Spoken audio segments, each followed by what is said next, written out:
কিন্তু তিনি সরল চক্ষে অন্য ভগবান, তার তিনটি বাসনা হলো, সেই তিনটি বাসনা কিন্তু তার পূর্ণ হলো না, তিনি ভগবান হলেও। তাহলে সেই তিনটি বাসনা কি? না স্বরূপ দামোদর করতে তার পর্চায় লিখলেন, শ্রী রাধাইয়া প্রণয় মহিমা, শ্রীমতী রাধার প্রেমের মহিমা কেমন সেটি আমায় জানতে হবে।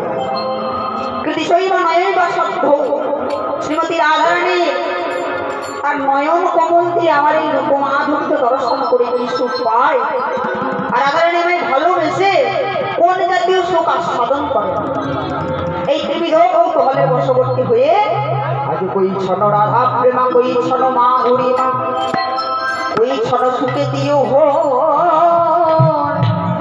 বলে তিন বঞ্চিত ধন ব্রজ না হইল পুরমা, আমি কি করিব না পাইয়া ভগবান দেখলেন এই তিনটে বাসনা পূরণ করতে গেলে উপায় কি? বলে ভাবিয়া দেখিল মনে রাধার স্বরূপ আমার এই বাসনা পূর্ণ কবু না, তাই রাধার ভাব কান্তি অঙ্গে ধারণ করি, রাধার প্রেমকে গুরু করি, দেখো দেখো নদিয়াতে হলে নয়োদয়। এটি মুখ্য কারণ বাবা কি?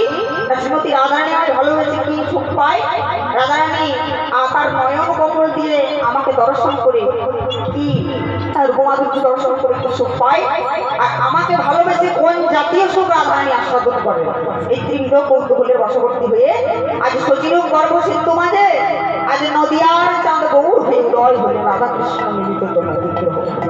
তাহলে এটি মুখ্য কারণ। গৌণ কারণ কি? না যখন দাপর যুগের শেষ এবং কলিযুগ প্রায় আগত, এই রূপের সন্ধিক্ষণে ভগবান আমার নারদ মুনিকে ডেকে বললেন, কি বললেন? ও নারদ, তুমি একটিবার চেয়ে রাখো এই জীবের দশা, কলি জীবের দশা। বলে কেন?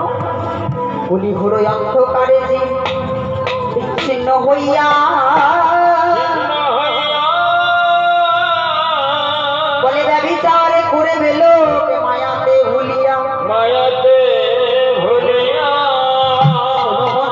সেই জীবন স্তরিতে অবতীর্ণ হব আমি তুরি নদিয়া। বলছে প্রভু তোমায় কেমন ভাবে চিনব? বলে কেমন ভাবে চিনবি জানো?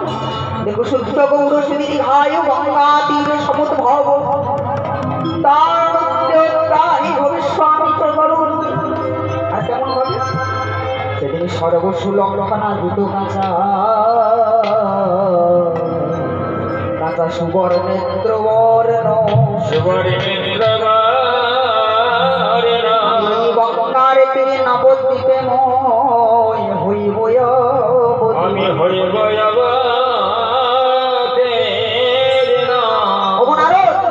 আমি অবতীর্ণ হব, অবতীর্ণ।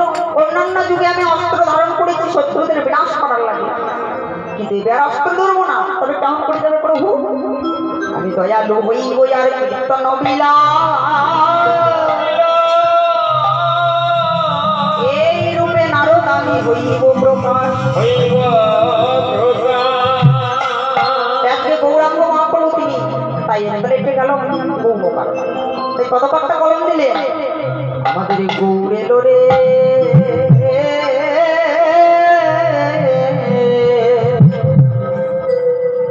সোনার নদিয়া উলুধ্বনি।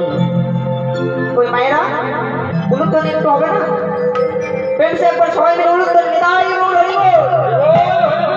উলুধ্বনি শঙ্খধ্বনি শব্দ শোনা যায় আমাদের গৌরে, আমাদের গৌরে লোরে সোনার নদিয়া উলুধ্বনি শঙ্খধ্বনি শব্দ শোনা যায় আমাদের গৌরে, আমাদের গৌরে লোরে সোনার নদিয়া উলুধ্বনি শব্দ শোনা যায় আমাদের গৌরে, আমাদের গৌরে লোরে সোনার নদিয়া উলুধ্বনি শঙ্খধ্বনি শব্দ শোনা যায় আমাদের গৌরে।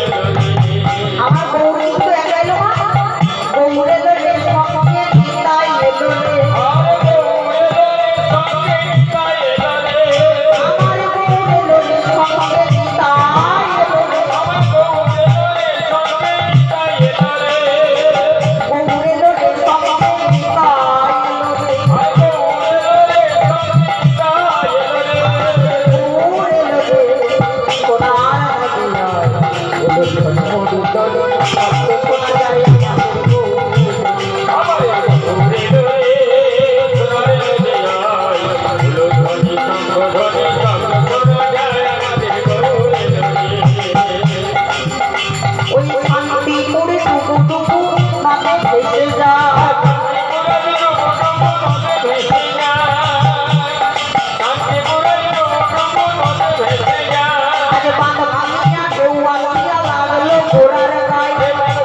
যাতে নাই তাকে তোলা দরকার।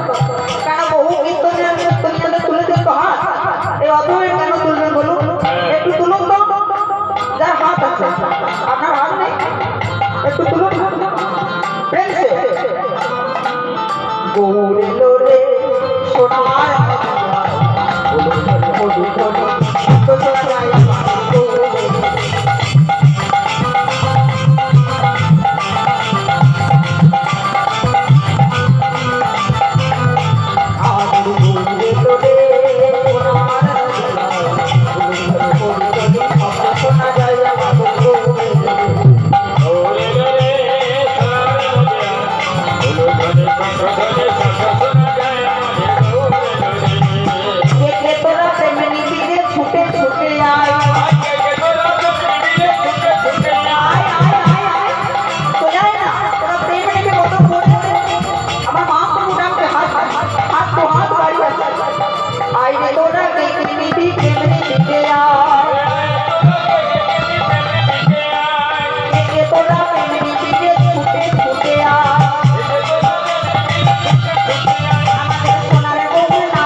মুখ্য কারণ তিনটি।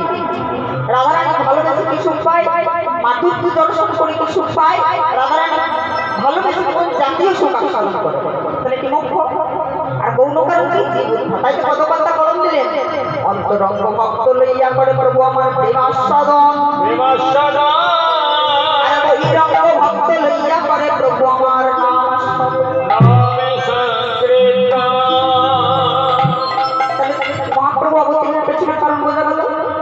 তাহলে সেই গৌরাঙ্গের ভক্তি আজকে কি হয়েছে, সুরধনী গঙ্গাকে রেখে আজকে নৌকা বিহার করার বাসনা জুগেছে। কারণ দেখবেন তিনি তো রাধা এবং কৃষ্ণের মিলিত, তাই দাপর যুগে যে নৌকা বিহার করেছিলেন রাধারানীর সঙ্গে, সেই ভাব আজকে আমার মহাপ্রভু মহাপ্রভু কি ভাব, রাধা কৃষ্ণ আজকে তিনি, তাই গৌরাঙ্গ মহাপ্রভুর মধ্যে সেই ভাব প্রকাশ করেছে।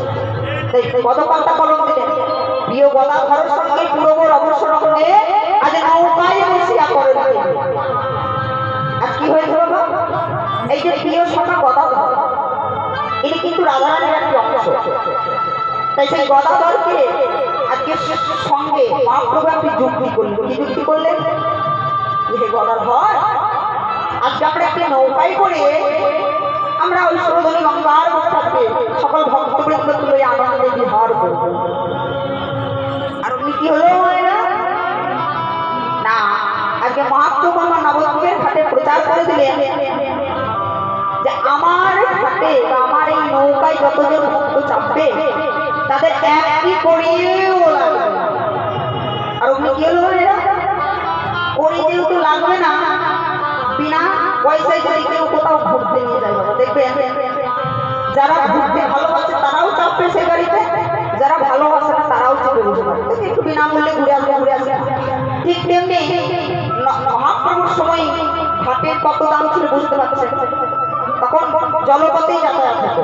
তাই নবদ্বীপের ঘাটে যেহেতু সেই প্রচারটি করে দিলেন, অন্য সমস্ত ভক্তবৃন্দ যা নৌকার উপর ধরবে তার থেকে বেশি ভক্ত উঠে বসে দেবে, কিন্তু একটা করিও লাগবে না, মহাপ্রভু প্রচার করে।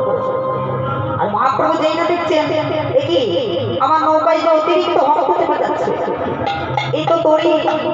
ডুবে যাবে। তাই মহাপ্রভু কি বললে আজকে নৌকাখানি মাঝ গঙ্গায় পাইতে শুরু করলো। আর যেই না মাঝ গঙ্গায় সমস্ত ভক্তবৃন্দ লয়ে গেছে না, তখন কি হয়েছে? তখন ডুবু ডুবু পরে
ভক্তের ভাব সহ্য না করতে পারে নৌকো ডুবু ডুবু অবস্থা। কারণ ভক্তের যা ধরার কথা তো বেশি নেবে, আর চাপাটাই স্বাভাবিক। কারণ বিনা করিতে যদি কেউ পার হয় মাছ খেতে ব্যবস্থা থাকে, তাহলে আজকে নৌকা ডুবু ডুবু বলছে আর মহাপ্রভু তাদেরকে হা হা হা হাসছে। এমন সময় দাদা তাই বলছে এ তোমার কেমন পরিবার? নৌকাটি ডুবে ডুবে যাচ্ছে, দেখছে ডুবে যেতে যাচ্ছে, আর তুমি তাদেরকে হাসছো। বলে দাদা গো, ও দাদা তুমি এত ছুটে যাচ্ছ কেন? বলে কেন চলবো? নৌকা ডুবে যাচ্ছে দেখে তুমি হওয়া করে হাসছো, এই কি তোমাকে সবাই পণ্ডিত বলে? নিমায় পণ্ডিত, নিমায় পণ্ডিত। নৌকা ডুবে যাচ্ছে, তুমি সমস্ত ভক্ত ডুবে যাচ্ছে দেখছো, ডুবে যেতে যাবে, তুমি তাদেরকে হাসছো। তখন বলছে দাদা তুমি আপনি চলছো কেন, একটু শোনো। বলে বলো আমায় বুঝিয়ে বলো, কত শত জানি না, তুমি বুঝিয়ে বলো। বলছে দাদা কি তাই? তুমি যখন এই কলির জীবের দ্বারে দ্বারে গিয়েছিলে হরিনাম বিতরণ করিতে, কত জনার হাতে ধরেছ, কত জনার পায়ে পর্যন্ত করেছ। কলির জীবে হরিনাম একবার বলো, বাবু তুমি হরিনাম বলো, হরিনাম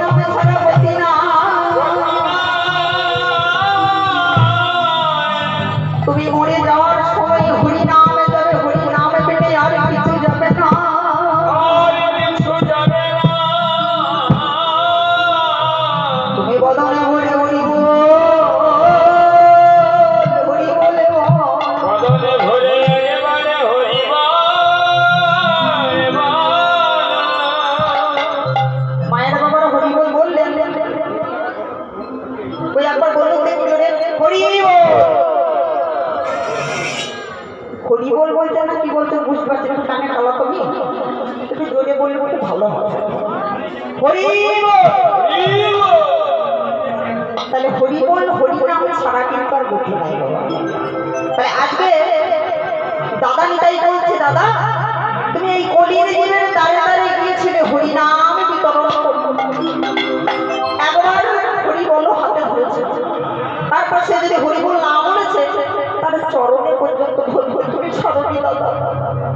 কিন্তু এই কলির জীব এত অহংকারী, এত একবার নিজে তারা হরি বল পর্যন্ত বলে। আজকে দেখো দাদা, তুমি চেয়ে দেখো, আজকে যেই না নৌকায় ওপর যারা বসেছে তাদের কাছেও তুমি গিয়েছিলে, তারা হরিবল তখন বলেনি। আজ নৌকাটি ডুবু অবস্থা, এমন সময় তারা প্রাণের ভয়ে কি বলছে জানো? আজকে গৃহ করে